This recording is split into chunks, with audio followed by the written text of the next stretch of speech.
Allu Arjun arrest పట్ల కాంగ్రెస్ పార్టీపై వస్తున్న ఆరోపణలపై మహిళా శిశు సంక్షేమ శాఖ మంత్రి సీతక్క స్పందించారు. అల్లు అర్జున్ అరెస్టు చట్ట ప్రకారం జరిగిందని, ఆయనపై తమకు ఎలాంటి కక్ష లేదన్నారు. అల్లు అర్జున్ భార్య స్నేహారెడ్డి తరపున సీఎం రేవంత్ రెడ్డికి బంధుత్వం ఉందని, ఆయన మామ మెగాస్టార్ చిరంజీవి కాంగ్రెస్ పార్టీలో కేంద్ర మంత్రిగా కూడా చేశారన్నారు. ఎన్ని సత్సంబంధాల మధ్య ఆయనపై కక్ష ఎందుకు ఉంటుందని మంత్రి తెలిపారు.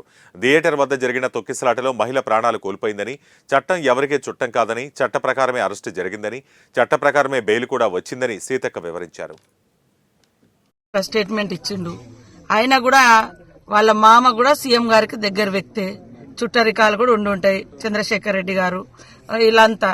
కానీ అది చట్టపరంగా మరి ఒక మహిళ బహిరంగంగా అంత తొక్కిసలాట్లో జరిగింది కాబట్టి చట్టానికి లోబడే జరిగింది. చట్టం ఎవరి చుట్టం కాదు. రేపు ఎవరైనా కూడా చట్టం ఆ రకంగానే ఉంటుంది. అందులో ఎవరం జోక్యం చేసుకోలేదు. కాబట్టి ఆయన మీద మాకేం కక్ష లేదు. అలా ఫ్యామిలీ చిరంజీవి గారు Congress party member, Congress party తరఫున కేంద్ర మంత్రిగా పనిచేసిండు. అదేవిధంగా వాళ్ళ భార్య తరపున బంధుత్వం కూడా సీఎం గారికి కూడా ఉంది. మరి ఇవన్నిట్లో మాకు అంత కక్ష పెట్టుకోవాల్సిన అవసరం అయితే లేదు. అది పోలీసు యాక్ట్ ప్రకారం చట్టం.